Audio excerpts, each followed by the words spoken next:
الشيطان الرجيم. بسم الله الرحمن الرحيم. يا أيها الذين آمنوا كتب عليكم الصيام كما كتب على الذين من قبلكم لعلكم تتقون أياما معدودات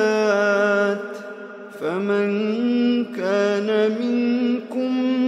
مريضا أو على سفر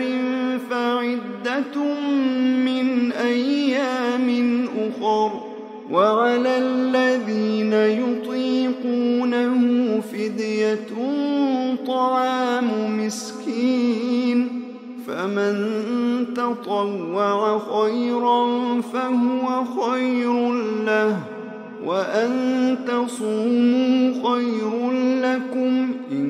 كنتم تعلمون. شهر رمضان الذي أنزل فيه القرآن هدى للناس وبينات من الهدى والفرقان فمن شهد منكم الشهر فليصمه ومن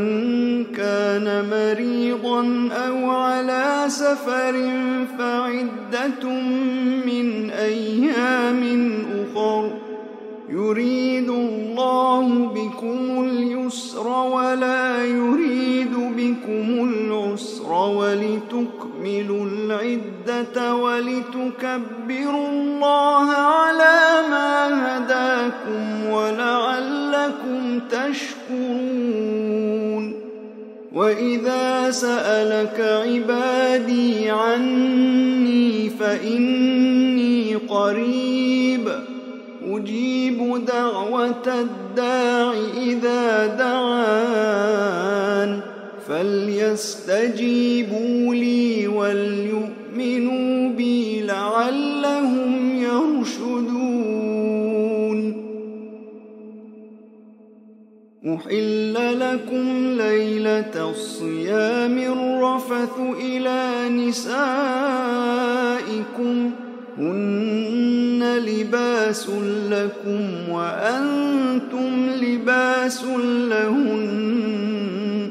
علم الله أنكم كنتم تختانون أنفسكم فتاب عليكم وعفى عنكم فالآن باشروهن وابتغوا ما كتب الله لكم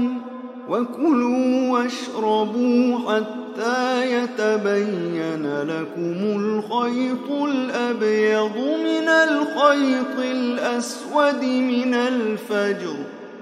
ثم أتموا الصيام إلى الليل ولا تباشروهن وأنتم عاكفون في المساجد